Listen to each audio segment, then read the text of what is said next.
Hey everybody, it's hwsteele. Today is February 20th, 2020, and I'm going to be talking about W.D. Gann's 1929 annual forecast, stock forecast, again. But this time, instead of talking about the timing of it like I have previously, we're going to start to talk about the price.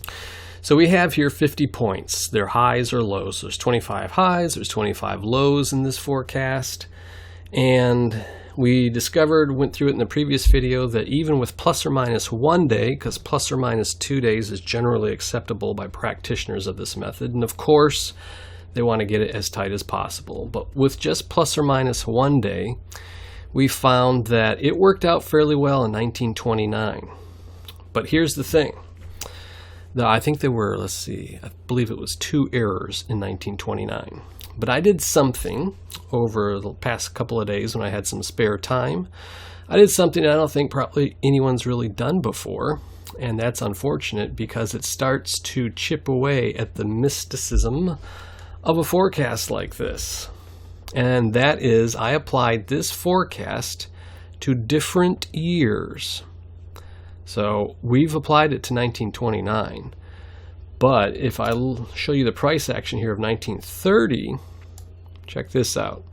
This is Gann's 1929 forecast applied to 1930. I use the exact same dates. I use the same polarities and the highs and lows, and then I plotted it in 1930 instead of 1929. And it turns out that this forecast only had 2 bad swings in 1930. In other words, the forecast was, let's do the math here, 2 divided by 50.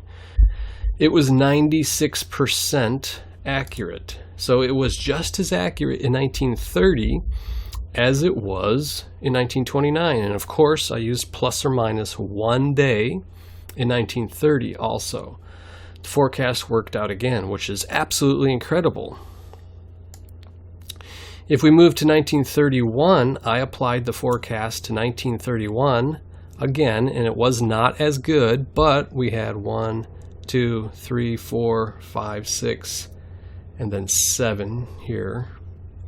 7 of the swings were bad, which, if we do the math, 7 divided by 50 equals 14% of them were bad. So there was still 86% correct. I mean, it was a very good forecast still, relatively speaking. And all it is this exact 1929 forecast applied to 1931 with plus or minus 1 day. And of course, the weekends are pushed forward or pulled backward 1 day also. So interestingly enough, moving on to 1932, we find that we had it was 1, 2, 3, 4, 5 errors. So in other words, it was 90% accurate for 1932. There's the first one that I counted right there. So that's 1 there, and then 1, 2, 3, 4 right there. So this brings up an interesting question, but I'm not done yet. I went ahead and jumped forward 20 years at a time from 1929 to make sure that this is still working in the future, because I didn't want to have to plot this through the entire, all of these years for this one particular video. So I went from 1929 to 1949. There's 41, 48. Here we go. This is 1949. And we see that this is the exact same forecast, 1929 annual stock forecast. Same dates, same polarities, plus or minus 1 day. And we had 1, 2, 3, 4, 5, 6, 7 errors. So it's that same 86% correct, which is pretty impressive actually. And if we go forward another 20 years into 1969, let me zoom out a little bit here so it's easier. 1969, same forecast again. This time we only had 2 errors, so over 95% accurate in 1969. And that's right, it's this forecast, this same forecast. Then 1989, 88, 89, had 1, 2, 3 errors, still over 90% accurate. So this is This is either the most impressive forecast that's ever been made, or there's some mathematical red flags being raised here. If we go to 2009, which is the last year that I did, we find that the forecast missed 1, 2, 3, 4, 5, 6, 7 times, which is, again, is that same 86% success rate. So here's my first question to you. Do you think that this is the most impressive forecast that's ever been made? Or do you think that there's probably an underlying mathematical reason as to why these forecasts seem to work out in almost any year? Now, granted, it's with varying different degrees of success, but out of everything that I've tested so far, I've never gotten below 85% success with plus or minus 1 day. And if I did plus or minus 2 days, then I could have increased that just tremendously. So that means that the polarity, the high or the low, and the timing of it was very successful. I did it in, let's see, 30, 31, and 32. That's 3 years. 49, 69, 89. So I did 7 different years here. And like I said, I never had lower than an 86% success rate.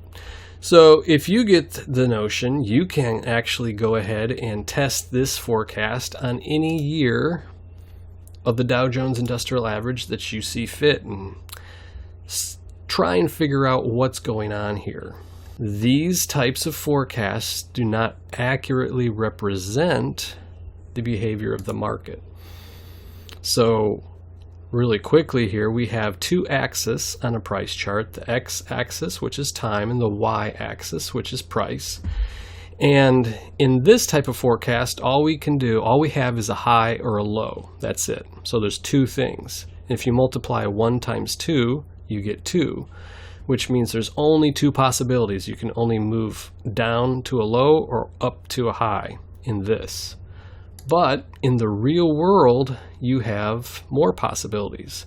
You have time, which only does one thing. It moves forward at a consistent rate. That's why time is always easier to calculate than price is, always.